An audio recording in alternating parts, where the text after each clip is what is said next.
ஏன் ஒரு மாதிரியா இருக்க? இல்ல தலைவலி அதான். ஏன் சாப்பிட வரல? அம்மா கூட நீ எங்கன்னு கேட்டாங்க. இல்ல பசி இல்ல அதான். நீ ஏதோ மன வருத்தத்துல இருக்கேன்னு நினைக்கிறேன். அதான் பசி இல்லைன்னு சொல்றேன். நமக்குள்ள எவ்வளவு வருத்தம் இருந்தாலும் கவலை இருந்தாலும் அதுக்காக வயித்த பட்னி போடக்கூடாதுன்னு, அதனால உடம்பு தான் கெட்டு போகும்னு நீ தானே சொல்லுவ. நான் எத்தனையோ தடவை இப்படி மன வருத்தத்துல இருந்தப்போ நீ தானே எனக்கு ஆறுதலா பேசி என்ன சாப்பிட வச்சிருக்க.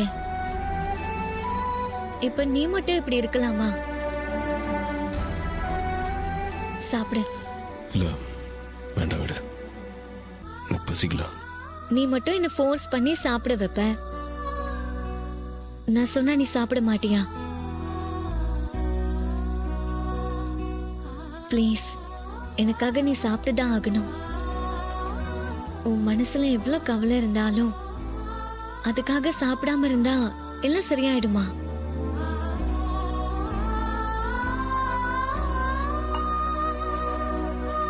ப்ளீஸ் சாப்பிடு,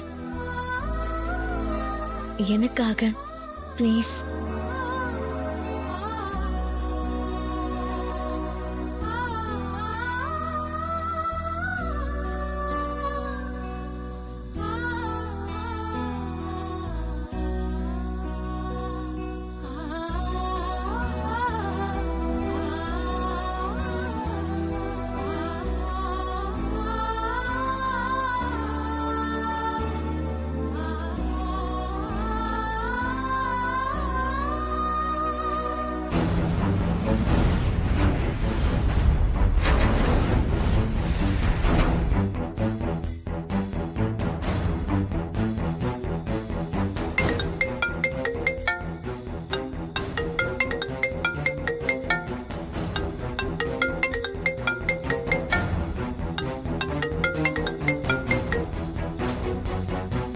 சொல்லு பூஜா.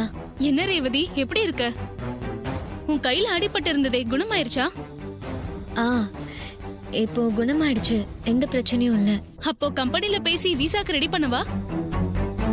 நீங்க வர்றதுல உறுதியா தானே இருக்க?